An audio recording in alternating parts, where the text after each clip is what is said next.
नमस्कार, मी हर्षाली. हितगुज या आपल्या खास कार्यक्रमामध्ये आपल्या सर्वांचं स्वागत. या कार्यक्रमात आपण विविध आजार आणि त्याच्या उपचारासंदर्भात चर्चा करत असतो आणि तज्ञांचं मार्गदर्शन घेत असतो. आणि आजचा आपला जो विषय आहे तो म्हणजे कर्करोगात अवयवांचे संरक्षण रेडिओथेरपीसह. आणि यावर मार्गदर्शन करण्यासाठी आपल्यासोबत कनेक्ट झालेले आहेत online doctor Mansi Munshi Girme. Doctor, स्वागत आहे तुमचं. नमस्कार.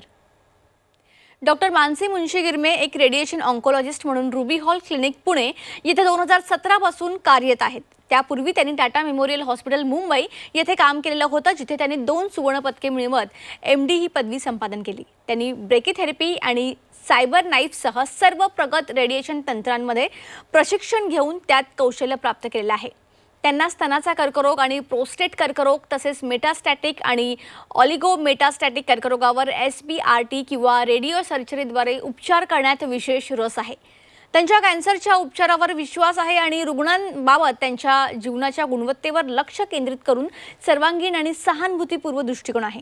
टाटा मेमोरियल हॉस्पिटल मुंबई येथे त्या काम करत असताना त्यांनी क्लिनिकल कॅन्सर अनुवंशिकतेचे समर्पित प्रशिक्षण देखील घेतलं आणि त्यांना नियमित आणि दुर्मिळ अनुवंशिक कर्करोग सिंड्रोमचे मूल्यांकन करण्याचा मोठा अनुभव आहे. त्यांनी 2017 मध्ये पुणे शहरात रुबी हॉल येथे सर्वप्रथम कर्करोग अनुवंशिक क्लिनिक सुरू केलं आहे. मागच्या वेळी आपण चर्चा केली होती, रेडिओथेरपीच्या मूलभूत गोष्टींबद्दल केली होती, तर आज आपण कर्करोगाविषयी चर्चा करणार आहोत. कर्करोगामध्ये नेमके काय मूलभूत घटक आहेत आणि एक्झॅक्टली हा कशामुळे होतो, त्यावर काय उपचार आहेत, आज या पद्धतीचा आपला आजचा विषय असणार आहे. तर चला तर विषयाला सुरुवात करूयात. तर डॉक्टर, सगळ्यात पहिला प्रश्न मला तुम्हाला हाच विचारायचा आहे की एक्झॅक्टली कर्करोग म्हणजे काय असतं आणि याचे काय टप्पे आहेत आणि याबद्दल कसे उपचार केले जातात? ओके, सो कॅन्सर म्हणजे कर्करोग हा आजार असा आहे की त्याच्यात जे सेल्स ज्याच्यात कॅन्सर सुरू होतात ते अनकंट्रोलेबली डिवाइड करतात and it loses the ability to be controlled by the body. So ultimately हा सेल्स डिवाइड होऊन एक ट्युमर बनवून जातं त्यांच्या आणि that can then affect the body and it has to be cured by various treatments. आता कॅन्सरचे usually 4 stages असतात. स्टेज 1 आणि स्टेज 2 लोकलाइज कॅन्सर्स युजली असतात, ज्याच्यामध्ये ऑर्गनच्या बाहेर स्प्रेड नाही झालेला आहे. So small tumours confine to the organ is stage 1 and stage 2. Stage 3 मध्ये युजली लिम्फ नोड्स म्हणजे लोकल ग्लँड्समध्ये स्प्रेड झालं असतं. And stage 4 is a advance stage, usually incurable cancer, ज्याच्यामध्ये ते पसरलेलं आहे शरीरामध्ये. आणि कॅन्सरच्या ट्रीटमेंटमध्ये युजली 3ही ट्रीटमेंट्सची गरज असते: सर्जरी, रेडिएशन आणि chemotherapy. So depending on the type of cancer आणि कुठल्या स्टेजवर आहे, कुठल्या प्रकारचा कॅन्सर आहे, different combinations of treatment might be required. प्रत्येक वेळेला ऑपरेशनची गरज असते का, किंवा रेडिओथेरपीद्वारे कोणते अवयव आपण सेफ करू शकतो? That is the topic for today, organ preservation. So radiation surgery चा एक चांगलं ऑल्टरनेटिव्ह ट्रीटमेंट आहे. असं नाही आहे की surgery it can replace surgery, but radiation with or without chemotherapy can be used for organ preservation. So organ preservation म्हणजे काय की जे शरीराचे भागाला आपल्याला काढायची गरज नाही आहे, त्यांना आपण विथ रेडिएशन वाचवू शकतात. So from head to toe बरेच ऑर्गन्स असे एक्झाम्पल्स आहेत, starting with throat cancers, back of the throat, अन्ननळीचे कॅन्सर्स, ज्याच्यामध्ये surgeries are often quite difficult and mutilating. So ह्याच्यामध्ये आपण विथ रेडिएशन सर्जरी ना करताना पण क्युअर करू शकतात. ब्रेस्ट कॅन्सर एक खूप चांगलं एक्झाम्पल आहे ह्याच्यात, की पूर्वी लोकांना तसं वाटायचं की स्तन पूर्णपणे काढायची गरज आहे कॅन्सर झाली की, पण that is not true. Because of radiation we can very safely do breast conservation surgeries. So in today's day and as very few people need to remove the breast, आणि जर ब्रेस्ट काढलं तरी पण आपण रिकन्स्ट्रक्टिव्ह surgeries करू शकतात. Prostate cancer, cervical cancer, pancreatic cancer, तर बरेच एक्झाम्पल्स आहे ज्याच्यामध्ये आपण ऑर्गनला आणि ऑर्गनच्या फंक्शनला प्रिझर्व्ह करून कॅन्सर ट्रीटमेंट करू शकतात with cure. So it is a good alternative to surgery in many cases. Okay, म्हणजे याचा अर्थ रेडिओथेरपीद्वारे शस्त्रक्रिया बदलली जाऊ शकते का? नाही, so surgery, radiation cannot replace surgery. It depends की त्या पेशंटसाठी आपल्याला प्रायोरिटी काय आहे. सो त्यांच्या वय काय आहे, स्टेज काय आहे आणि त्यांच्यासाठी महत्त्वाचं काय आहे. So for example if somebody has throat cancer, त्यांना व्हॉइस बॉक्सचा कॅन्सर जर आहे तर त्यांना how important is it for them to have a speech intact, or if somebody is in a profession where they need to be able to talk properly, then voice preservation has to be, of course, top in the priority. But cure always is number one. Functionality is number two. And quality of life पण खूप important आहे हा decision making मध्ये. Okay. आता यामध्ये chemotherapy कितपत मदत करू शकते? केमोथेरपीचा एक्झॅक्टली काय रोल असतो त्याविषयी थोडं सांगाल? सो किमोथेरपी म्हणजे आपण केमिकल्स मेडिसिन्सची वापर करतात जे युजली इंट्राव्हिनस IV इन्फ्युजननी दिलं जातं. And in most of the cases when we are talking about organ preservation, chemotherapy concurrently दिलं जात आहेत along with radiation to improve the effect of radiation and to act as a radio sensitiser. So usually stage 1 मध्ये single modality नुसतं radiation दिला जातं आणि stage 2-3 onwards किमोथेरपीचा वापर पण युजली आपण करतात. Okay. So it is usually together with radiation. Okay. Doctor, radiotherapy म्हणजे एक्झॅक्टली काय याविषयी थोडं सविस्तरमध्ये आपल्या प्रेक्षकांना सांगा. सो रेडिएशन जे विकिरण किरण आहे, एक्सटर्नल बीम रेडिएशन, ह्याच्यामध्ये आपण हाय एनर्जीचे एक्सरेज वापरतात जे ट्युमरच्या कडे डिरेक्ट केलं जातं अँड टार्गेट केलं जातं. हे हाय एनर्जीजचे एक्सरेज ट्युमरचे सेल्सचे DNA ला डॅमेज करतात आणि जेव्हा हे सेल्स परत डिवाइड करायचे प्रयत्न करतात then they usually die. So direct ट्युमरला मारतं रेडिएशन प्लस त्यांचे DNA ला डॅमेज करतं. And when we are treating very benign tumors or large tumors, then even compromising the blood supply to the tumor is an important mechanism. ज्याच्यामध्ये ट्युमरला जे blood vessels जे नस घेतात रक्त द्यायला त्यांना फायब्रोस त्यांना बंद करायला. So there R different mechanisms of radiation. Okay. मग यामध्ये जे बाकीचे बॉडी पार्ट्स असतात त्याला यामुळे काही नुकसान होतं का? So radiation does have the potential to damage any tissue, and that is why targeted radiation, precise आणि accurate radiation खूप important आहे. कारण जर आपण चांगल्या प्रकारे ते टार्गेट केलं ट्युमरला तर आजूबाजूचे नॉर्मल टिश्यूज डॅमेज होत नाही. So for example, breast cancer मध्ये especially left sided breast cancer, the heart is on the left side of the body. So due care has to be taken heartला वाचवायला रेडिएशनच्या वेळी. So जर careful टेक्निक्सनी जर केलं तर usually there is no damage to the body. Okay. आता चांगल्या रेडिओथेरपीसाठी कोणते आधुनिक तंत्रज्ञान वापरलं जाऊ शकतं doctor? So linear accelerators are machines जे आपण वापरतात रेडिएशन द्यायला आणि त्याच्यामधून आधुनिक जे टेक्निक्स आहे image guided radiotherapy, rapid arc radiotherapy, ह्याच्यामध्ये we use very very precise and accurate radiation like I mention. आणि along with accuracy and targeting आपल्याला प्रिसिजन पण पाहिजे. So before we give the radiation we check with a CT scan जे मशीनच्या आतमध्ये असतं बघायला की जे पेशंटच्या बॉडी आहे जे ऑर्गन्स आहे ते एक्झॅक्ट पोझिशनमध्ये आहे की नाही.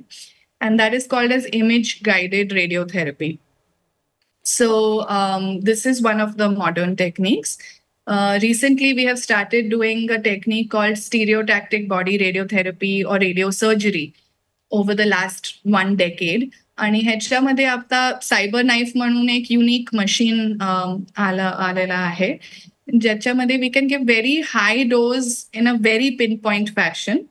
अँड ड्युरिंग रेडिएशन जर पेशंटच्या इवन मायन्यूट 1 मिलीमीटर मुवमेंट जर झालं किंवा with respiration or with physiological movements काय ऑर्गनचे मुवमेंट झाले, the machine or the robot which is delivering the radiation will move with the tumor.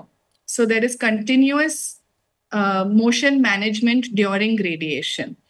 So this is especially important जेव्हा आपण radio surgery करतात. Okay. Doctor, तुम्हाला breast कॅन्सरच्या रेडिओथेरपीचा ट्रीटमेंटचा मोठा experience आहे, अनुभव आहे, तर ब्रेस्ट कॅन्सरवरील रेडिओथेरपीबद्दल थोडं आपल्या प्रेक्षकांना सविस्तरमध्ये सांगाल? So in the last 1 decade 10 वर्षामध्ये ब्रेस्ट कॅन्सरमध्ये क्वांटम चेंज आहे रेडिएशनच्या ट्रीटमेंटमध्ये. First and foremost which I have mention previously that is better targeting, better accuracy. But other than that, DIBH radiation, deep inspiratory breath hold radiation, which we do for all डाबा साईडच्या left साईडचे breast कॅन्सर्सला आपण करतात. ह्याच्यामध्ये पेशंटला लांब श्वास घेऊन आपण सांगतात रोखून धरायला आणि ते स्वतः त्यांच्या श्वास बघू शकतात स्क्रीनवर ॲज अ साईन वेव्ह. आणि when they go in to a state of deep inspiration and hold it at the same level, आम्ही तेव्हा त्यांना रेडिएशन देतात. So that the lungs expand, the breast moves away from the heart and radiation is given at that time. समजा जर त्यांना खोकला आला की त्यांना श्वास सुटलं for some reason, the radiation beam gets cut off immediately in real time so that radiation does not enter into the heart. So this is DIBH radiation. आता आपण पूर्वीच्या काळात ऑलमोस्ट 5-6 वीक्सच्या रेडिएशन देत होते ब्रेस्ट कॅन्सरसाठी, जे आता आपण 3 वीक्समध्ये पण संपवू शकतात आणि अर्ली स्टेजेस आणि फेवरेबल अनॅटमीसाठी कधी कधी आपण 5 रेडिएशनमध्ये विदिन 1 वीक पण संपवू शकतात. So radiation is getting shorter and shorter and more convenient for the patient. For very early stage breast cancer, stage 1 ला आपण पूर्ण ब्रेस्टला आपण द्यायची गरज नाही आहे. फॉर सर्टन पेशंट्स त्यांना पार्शियल ब्रेस्ट रेडिएशन थेरपी देऊ शकतात आम्ही. So these are some of the modern things. And breast कॅन्सरमध्ये बरेच पेशंट्सला स्टेज 4 असतं and they are surviving for a very long period of time because of excellent chemotherapy. आणि अशा पेशंट्सला जर रिकरन्सेस आले की त्यांना मेटास्टॅसिस आलं, so we are able to give SBRT to these sites of metastasis and give a very long survival. So that is also a very important development. Okay. Doctor, जे soft tumour असतात त्यावर रेडिओथेरपीने उपचार करता येतात का? Yeah, I think you mean benign tumors. Benign tumors. So आतापर्यंत I was discussing malignant tumors or cancerous tumors, पण बॉडीमध्ये बिनाइन ट्युमर्स पण असू शकतात which are not cancerous.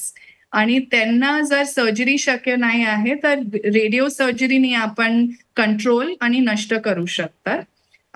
Many of these benign tumours ब्रेनमध्ये आहे, लाईक अकुस्टिक न्यूरोमाज और vestibular श्वॉनोमाज, जे कानाचे हिअरिंगचे नर्व्ह मधून येतात आणि बिनाइन ट्युमर आहे. तर त्यांच्यासाठी it's a very tricky area to operate आणि सर्जरीचे कॉम्प्लिकेशन्स कधी कधी येऊ शकतात. सो असे पेशंट्सला आपण रेडिओ सर्जरीचे ऑप्शन देऊ शकतात. Other than that meningiomas, pituitary tumours आणि बरेच स्पायनल कनालचे ट्युमर्स, ह्यांना स्पेशली आपण रेडिओ सर्जरीने ट्रीट करू शकतात even though they are benign. Okay. Doctor, CyberKnife बद्दल थोडं सविस्तरमध्ये आपल्या प्रेक्षकांना सांगाल? So CyberKnife I mention before is a unique machine फक्त रेडिओ सर्जरी आणि SBRT साठी. ह्याच्यामध्ये रेडिएशन एक रोबोटिक आर्म मधून निघतं आणि हा रोबोटिक आर्मचे 3 जॉईंट्स आहेत. So it can move all around the patient's body and give radiation from any angle. Which gives very, very precise and pinpoint radiation. During radiation, it can visualize the tumor and move during radiation. So, समजा patient ने थोडं पण 1 or 2 millimeters normal movement झाले, or lung tumors, for example, which move up and down with respiration. The robot will move with the tumor continuously during treatment. So, it makes it very safe and very accurate. So CyberKnife is a new machine which is used only for this treatment. Okay. जर एखाद्या रुग्णाला radiation therapy घेण्यास सांगितलेलं असेल तर एकंदरीत त्याची process काय आहे? Right. So that's a great question. समजा पेशंटला रेफर केला आहे रेडिएशनसाठी, the first step will be डॉक्टरला भेटायला. एकदा डॉक्टरशी कन्सल्टेशन झालं, then the doctor will explain की रेडिएशन कशासाठी आपण देतोय, कुठल्या भागात द्यायचे आहे, किती लांब कॉस आहे रेडिएशनच्या, डोज कसं प्लॅन्ड आहे. आणि एकदा ते सगळं डिस्कशन पेशंटशी झालं की then we do something called as a simulation. आणि प्लॅनिंगच्या स्टेप असते. ह्याच्यामध्ये we immobilise the patient's body, mould बनवतात आणि एक सीटी स्कॅन केलं जातं with some markings and measurements on the body. त्याच्यानंतर डॉक्टर्स आणि फिजिसिस्ट ह्याच्या प्लॅनिंग करतात and then we deliver the first radiation usually a few days later. एकदा रेडिएशन सुरू झालं की usually it is the same process, the same treatment which happens daily and the patient will then review with the doctor आठवड्यात एकदा. And the doctor's job is to make sure that the patient is not experiencing side effects, symptoms त्यांचे controlled आहे, and to make sure that radiation accurately आणि बरोबर होते. Physics टीमचा पण खूप इम्पॉर्टंट रोल असते ह्याच्यामध्ये, जस्ट टू मेक शुअर की रेडिएशन प्लॅन परफेक्ट डिलिव्हर होते. If I prescribe 1 gray of radiation, exactly 1 gray needs to be given, no more and no less. So physics team plays a very important role. So this is the process of radiation. Okay doctor, आता आणखी एक महत्त्वाचा प्रश्न आपल्या प्रेक्षकांसाठी. रेडिओथेरपीचे treatments जे आहेत ते खूप एक्सपेन्सिव्ह आहेत का? एक सामान्य माणसाला ते परवडण्यासारखे आहेत का? So it is in a way true and in a way false. Yes, cancer treatment in general महाग असते, पण ह्याच्यासाठी बरेच ऑप्शन्स असतात पेशंटसाठी. One is K most importantly that is the message I want to give, that everybody should have medical insurance. Okay, so medical insurance is a must. Schemes बरेच असतात, government schemes असतात, local गव्हर्नमेंटचे schemes असतात. आपले महाराष्ट्र सरकारचे पण CM fund आहे, ज्याच्या खूप चांगलं ते लोकांना मदत करतात. हॉस्पिटल्सचे स्वतःचे, आपल्या हॉस्पिटलच्या एक इंटरनल फंड पण आहे, बिंग अ ट्रस्ट, की we are able to help needy patients. So there are various options. आता आपल्या डिपार्टमेंटमध्ये 16 वर्षाच्या खाली जे मुलं आणि मुलींना फ्री ट्रीटमेंट आहे actually with radiotherapy. So usually असे कुठले पण पेशंट्स नाही आहे ज्यांना because of want of money they are not able to take treatment. Usually there is a solution for every patient. Okay doctor, आणखी एक मला प्रश्न विचारायचा होता की ब्रेस्ट कॅन्सरमध्ये आधी कसं व्हायचं, एक साईडचा ब्रेस्ट रिमूव्ह करायला लागायचा, तर आता इतके आधुनिक ट्रीटमेंट आलेले आहे, तर आता सध्या त्यावर काय ऑप्शन आहे?